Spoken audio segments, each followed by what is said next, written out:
उत्सव मना रहे हैं, गा रहे हैं। और इतने में अनेकों महीने व्यतीत हो जाते हैं, बीत जाते हैं। उड़त गुलाल लाल भयो बादल, और जब गुलाल उड़ रहा तो आसमान लाल हो गया। और कब दिन हो रहा है, कब रात हो रही है, किसी को पता नहीं चल रहा। अनेकों महीने बीत गए ऐसे। अब नंद बाबा को याद आया कि मैंने महाराज कंस को तो कर दिया ही नहीं है, वार्षिक कर देते थे इनकम टैक्स, और सब भी लोग इनकम टैक्स देते हैं। तो नंद बाबा ने सभी ब्रजवासियों को बुलाया, कहा देखो भैया, हमने लाला के जन्म की खुशी मनाई, बधाइयां गाई, बधाइयां लुटाई, और जन्म की खुशी मनाते मनाते महाराज कंस को कर देने की तिथि कब निकल गई हमें पता ही नहीं चला। अब महाराज क्रोधित ना हो जाएं, इसलिए मैं जा रहा हूं महाराज को कर देने। आप सब लोग गोकुल की रक्षा करना, देखभाल करना, मेरे लाला की रक्षा करना। मैं आता हूं, शीघ्र अति शीघ्र जाता हूं और शीघ्र अति शीघ्र आता हूं। नंद बाबा कर लेकर जाते हैं। और वहां मथुरा में क्या हो रहा है, जब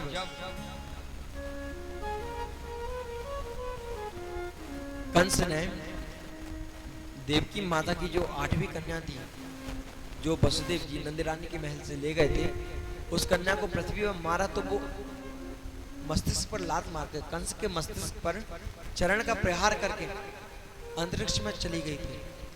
और ये कहा था कि मुझे क्यों मारता है दुष्ट, तुझे मारने वाला यहीं कहीं यत्र तत्र जन्म ले चुका है और तेरा विनाश निकट आ गया है।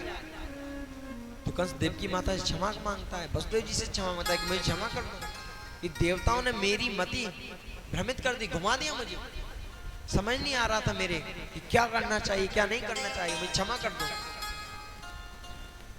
और कंस ने आपातकालीन मीटिंग बुलाई, मंत्रणा की। अगासुर, भगासुर, दैनिकासुर, प्रलंबासुर, चारुर, मुष्टिक, केसी और पूतना, सभी लोग आए। और कंस ने कहा देखो भैया, वो जो दुर्गा मैया थी वो तो कह के गई है कि मेरा जो काल है वो यहीं कहीं आसपास जन्म ले चुका है। अब यदि उसने जन्म ले लिया तो बड़ा होके मुझे मार भी सकता है।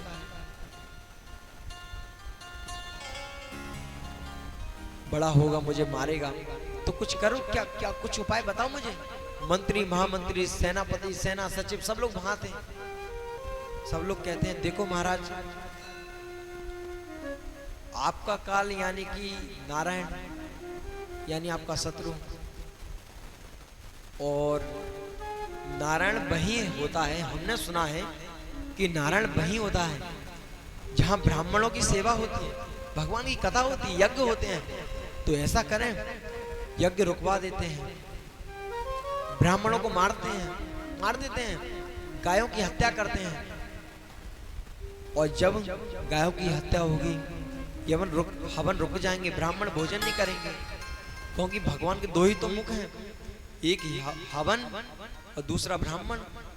हवन में जब हम करते हैं स्वाहा तो भगवान का पेट भरता है, और दूसरा जब ब्राह्मण भोजन करता है तो ब्राह्मण जी पेट पे हाथ फेरने कहते हैं आह आनंद आ गया, तो भगवान का पेट भरता है।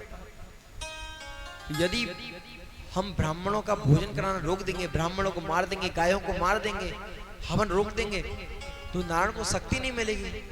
शक्ति नहीं मिलेगी तो कमजोर हो जाएगा, कमजोर हो जाएगा तो आप उसे मार देना। तो कंस कहता है चुप रहो, तुम फालतू की बात करते हो कि ब्राह्मणों को मार दो, गायों को मार दो, हवन रोक दो, मंदिरों को तोड़ दो। ऐसा यदि करेंगे तो तख्त पलटने में समय नहीं लगेगा, विनाश काल विनाश हो जाएगा हमारा। तो वहीं एक देवी जी बैठी होती हैं जिनका नाम था पूतना। कौन थी ये? आप सभी ने पूर्व दिवस सुना था कि जब बावन भगवान राजा बलि के यहां पहुंचे तो इतने सुंदर थे, 52 अंगुल के छोटे से भगवान थे, बहुत सुंदर दिख रहे थे, सूर्य की तरह प्रकाशित हो रहे थे। तो राजा बलि की जो बेटी थी रत्नमाला, रत्नमाला जो थी उसने मन में विचार किया कि इतना सुंदर बालक, छोटा सा बालक, कितना सुंदर लग रहा है ये ब्राह्मण बालक, यदि ये मेरा पुत्र होता कितना अच्छा रहता। मैं इसे अपनी गोदी में बिठाती, अपना स्तनपान कराती इससे। अब भगवान तो सब समझ रहे थे, अंतर्यामी है भगवान। भगवान ने आशीर्वाद दिया कि तुम्हारी इच्छा मैं पूरी करूंगा। और जब बावन भगवान ने 3 पग भूमि मांगी और राजा बलि ने भूमि का संकल्प किया, तो 52 भगवान ने कहा राजा से कि मुझे प्रणाम करो। और राजा ने जब प्रणाम किया तो 52 भगवान 52 से विशाल हो गए, विराट बन गए। और 2 ही पग में बलि का सर्वत्र नाप लिया और 3 पग में बलि को भी नाप लिया। तो बलि की पुत्री को ये देखकर बहुत बुरा लगा, क्रोध आया कि यदि ये मेरा पुत्र होता और मैं इसे अपना स्तनपान करा रही होती तो अपने स्तनों में जहर लगाकर इसे मार देती मैं। ऐसा दुष्ट पुत्र यदि मेरा होता तो मार देती मैं इसे।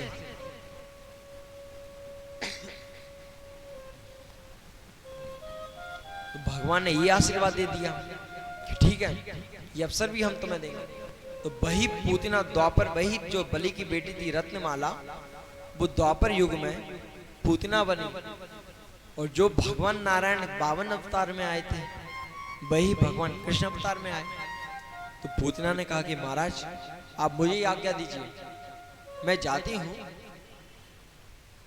और यहां आसपास जितने भी बालकों ने जन्म लिया है उन सबको मार दूंगी। तो कंस कहता है कि तुम कह रही हो कि जितने बालकों ने जन्म लिया है सबको मार दोगी। कह तो ठीक रही हो, मार दोगी, लेकिन मारोगी कैसे? तुम तो राक्षसी हो और तुम्हें घर में घुसने कौन देगा? ऐसा विकराल भेष है तुम्हारा। तो पूतना कहती है महाराज आप उसकी चिंता मत करिए, मैं श्रृंगार करके चली जाऊंगी, मेकअप करके चली जाऊंगी, और फिर भी यदि कोई कमी रहेगी तो घूंघट लगा लूंगी। और घूंघट में तो बड़े बड़े काम बन जाते हैं। जैसे यदि किसी पुरुष को कथा में सोना हो, कैसे सोएगा? अब जो व्यास जी हैं जो कथा कर रहे हैं उनकी दृष्टि तो सब जगह जा रही है, सब कुछ उन्हें दिख रहा है, कोई सोएगा तो उन्हें दिख जाएगा। लेकिन यदि किसी माता को कथा में सोना होगा तो घूंघट लगा लेंगी, सो जाएंगी। व्यास जी सोचेंगे कि कथा सुन रही हैं और कथा करते रहेंगे और माता जी सोती रहेंगी।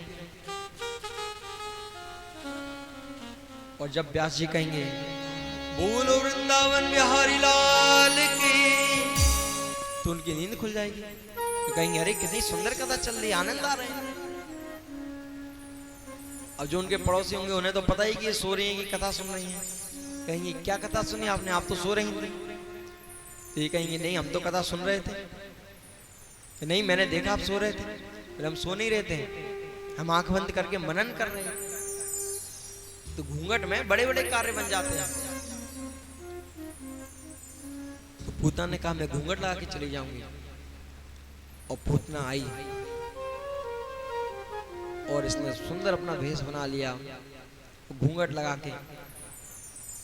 और जितने भी छोटे छोटे बालक थे सबके घर जाने लगी, उन्हें मारने लगे। और वहीं वसुदेव जी कारावास में बंद हैं, देवकी माता कारावास में बंद हैं। नंद बाबा आते हैं कंस को कर देने। तो कंस पूछ देता है कि बाबा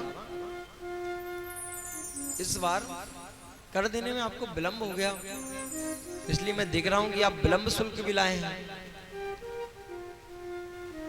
यदि कोई व्यक्ति टैक्स देने में लेट हो जाता है तो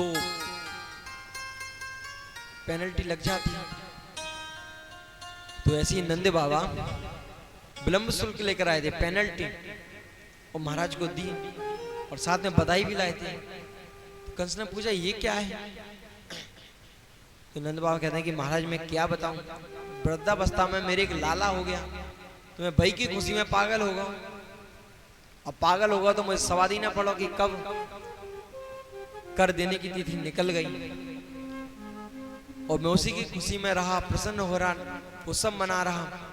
तो समय निकल गया, इसलिए मैं विलंब शुल्क लाया हूँ और साथ ही साथ लाला की बधाई भी लाया हूँ जन्म की। तो कंस ने जब सुना कि नंद जी के वृद्धावस्था में लाला हुआ है, वो भी प्रसन्न होता है और कहता है कि बाबा हमारा आशीर्वाद है कि तुम्हारा लाला जुग जुग तक जिए और तुम्हारे लाला का जो शत्रु है जल्द से जल्द मर जाए। और कंस को ये नहीं पता था कि सबसे बड़ा शत्रु मैं ही हूं। कंस ने कह दिया। अब नंद बाबा ने कंस को शुल्क दिया। उसके बाद वसुदेव जी से मिले, क्योंकि वसुदेव जी और नंद बाबा मित्र हैं। मिले, नंद बाबा वसुदेव जी की दुखों की चर्चा करते हैं कि वसुदेव जी जब हमें पता चला कि इस दुष्ट कंस ने आपके 6 पुत्रों का वध कर दिया, मार दिया 6 पुत्रों को, 7वें पुत्र का गर्भपात हो गया, 8वें स्थान पर एक पुत्री ने जन्म लिया, लेकिन इस दुष्ट ने उसे भी नहीं छोड़ा, उसे भी मार दिया। हमें बहुत दुख हुआ ये सब सुनकर, बिल्कुल अच्छा नहीं लगा हमें। और वसुदेव जी क्या कहते हैं कि बाबा ये सब तो होनी थी और जो होनी है वो तो हो ही रही, लेकिन हमने सुना है कि आपके वृद्धावस्था में लाला हुआ है। और जब हमें ये बात पता चली तो हम बहुत प्रसन्न हुए और आपको लाला के जन्म की बहुत बहुत बधाइयां। तो नंद बाबा कहते हैं कि वसुदेव जी ये लाला हमारा है, लेकिन आप इसे अपना ही लाला समझिएगा, ये मत समझिएगा कि हमारा अपना ही समझिएगा।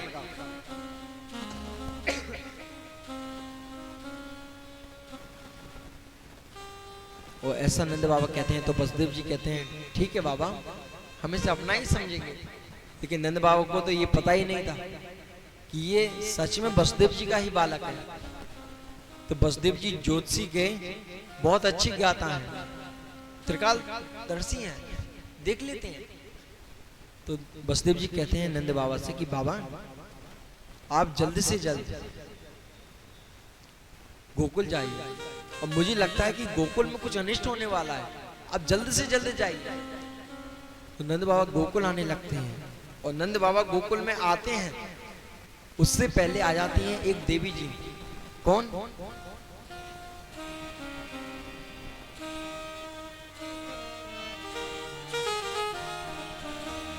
कंसेना प्रहता घोरा पूतना बाल घातने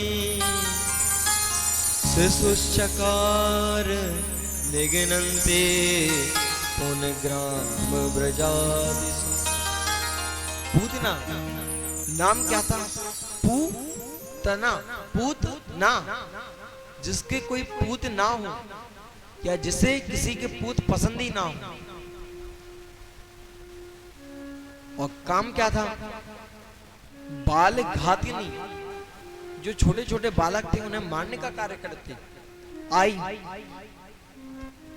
और जब गोकुल में आई तो उसने देखा कि सर्वत्र एक ही चर्चा हो रही है कि नंद के आनंद भय और जय कन्हैया लाल की, यशोदा के लाला भय और जय कन्हैया लाल की। और सब लोग सज धज कर नंद रानी के ही महल में जा रहे हैं।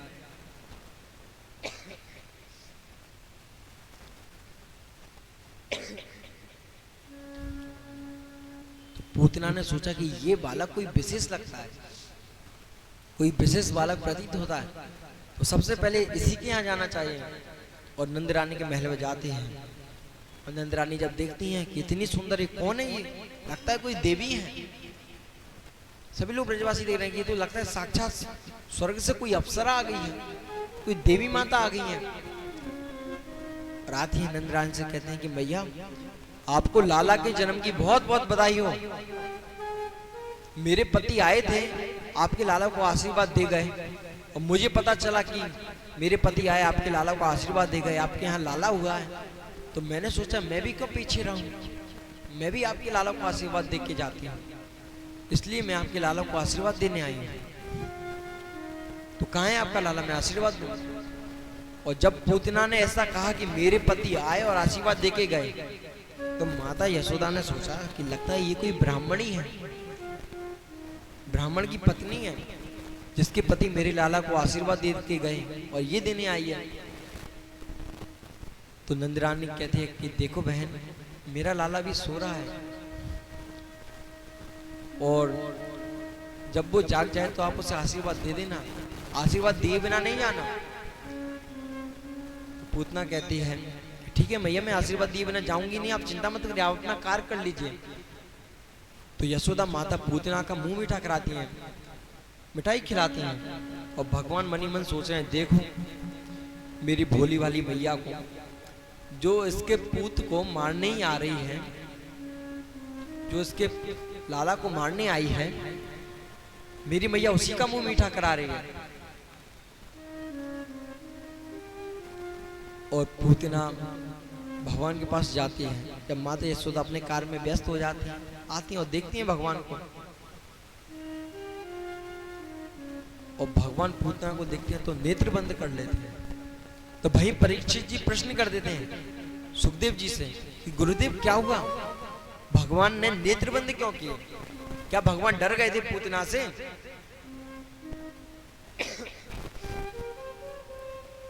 तो शुकाचार्य जी कहते हैं देखो परीक्षित,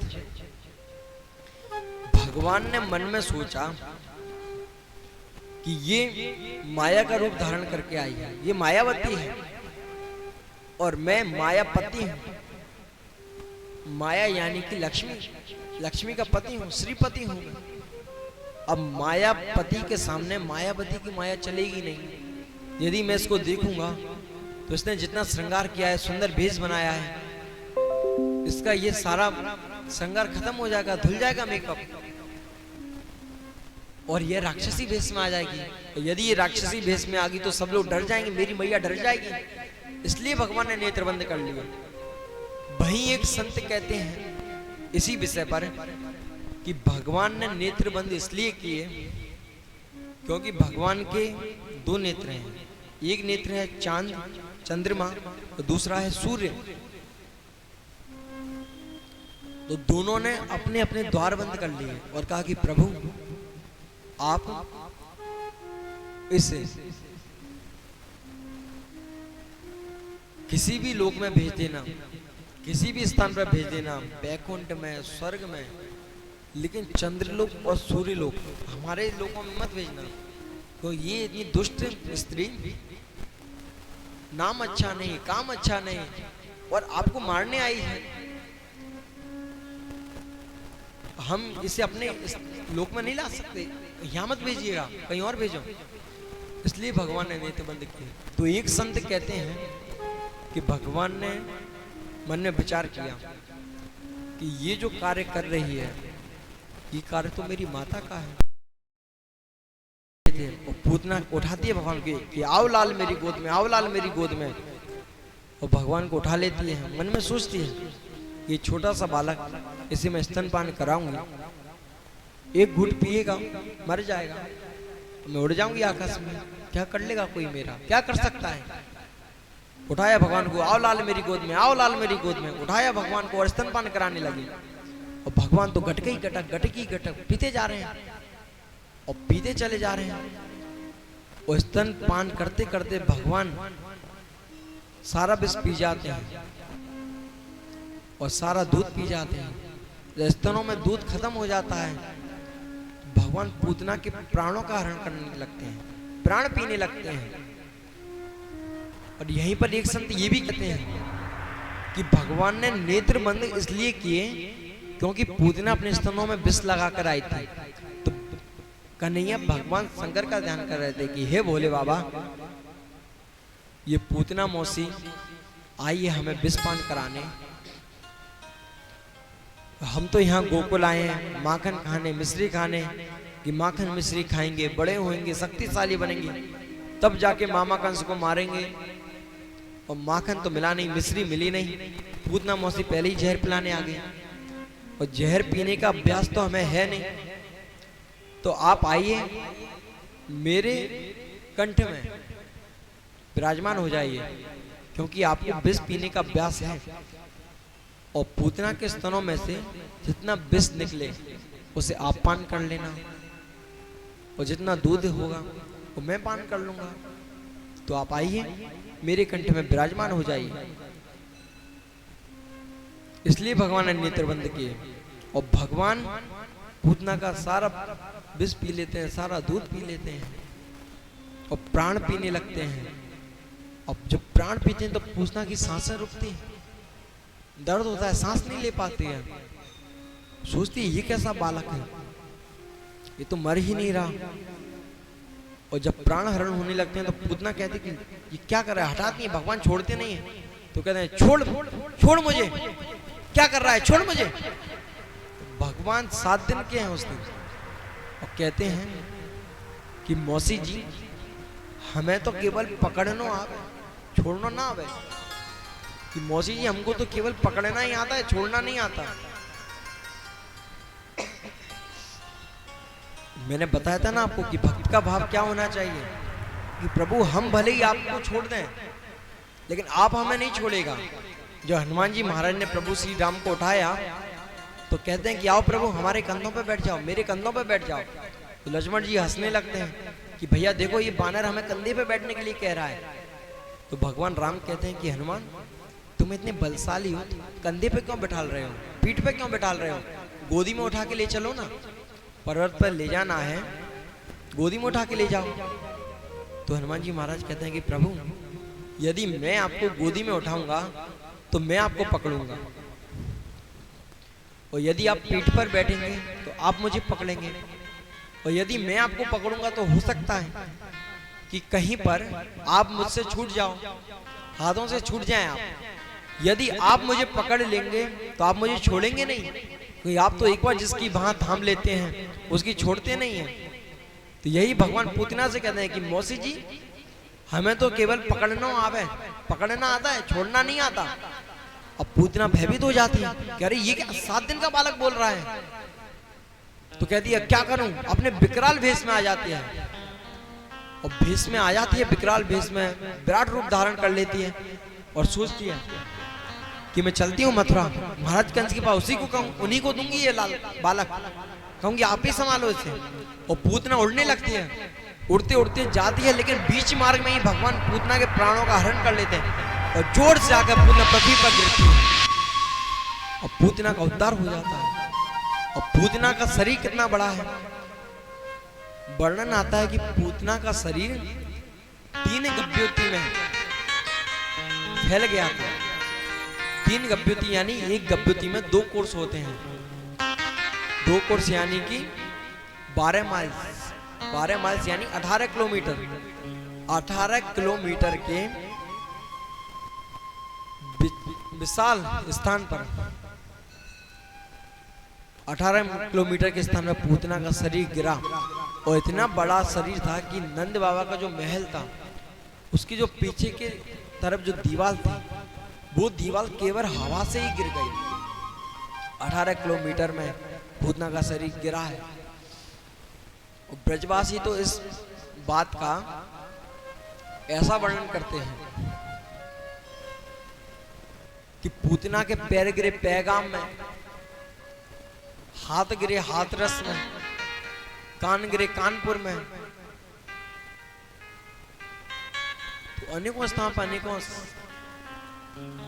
जो शरीर के अंग थे वो गिरे, लेकिन 3 गभ्योती की बात श्रीमद् भागवत महापुराण में लिखित है, प्रमाणित है कि पूतना का शरीर 3 गभ्योती यानी 18 किलोमीटर में फैल गया था जब गिरी थी।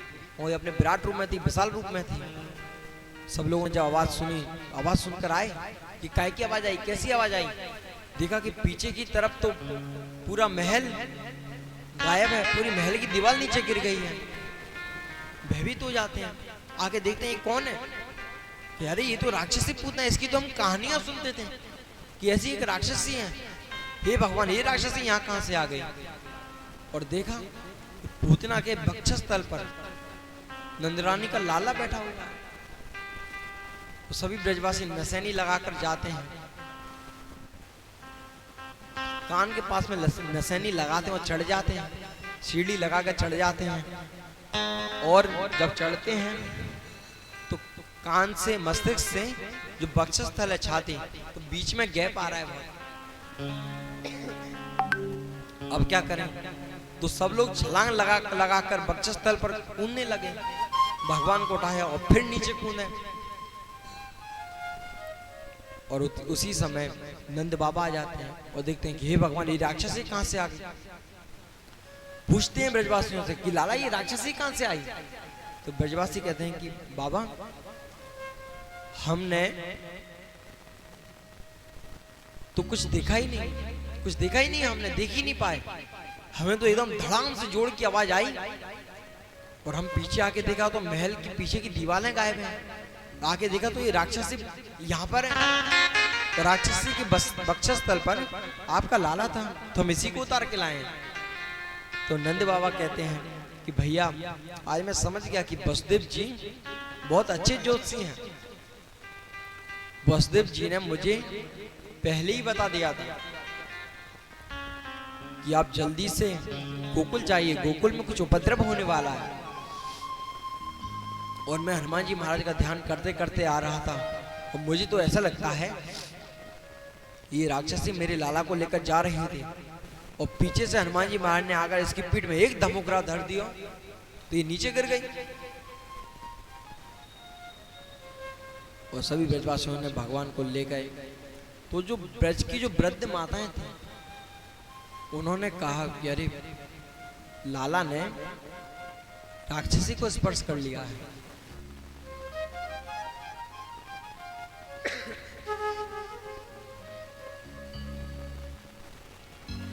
और लाला ने राक्षसी को स्पर्श कर लिया है तो ये अशुद्ध हो गया है, तो उसका शुद्धिकरण करना पड़ेगा।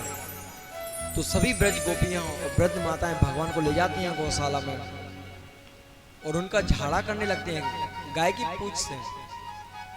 और झाड़ा करते वक्त बोल क्या रही हैं?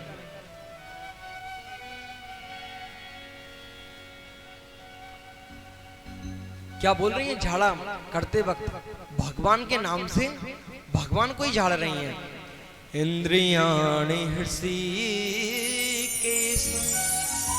प्राणानारायणो मतौ श्वेत द्वीप पतश्चित्तम हरिश्चित्तम मनो योगेश्वरो मतु। कि लाला की इंद्रियों की रक्षा ऋषिकेश भगवान करें, प्राणों की रक्षा नारायण भगवान करें और श्वेत द्वीप के जो स्वामी हैं वो लाला की चित्त की रक्षा करें। खेलते हुए लाला की रक्षा केशव भगवान करें, सोते हुए लाला की रक्षा माधव भगवान करें।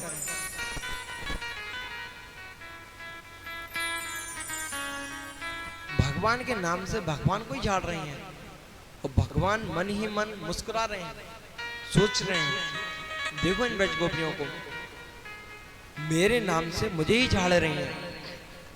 इसीलिए तो भक्ति लोग कहते हैं, कहूं कहां लग नाम बड़ाई, राम न सकहि नाम गुण गाई।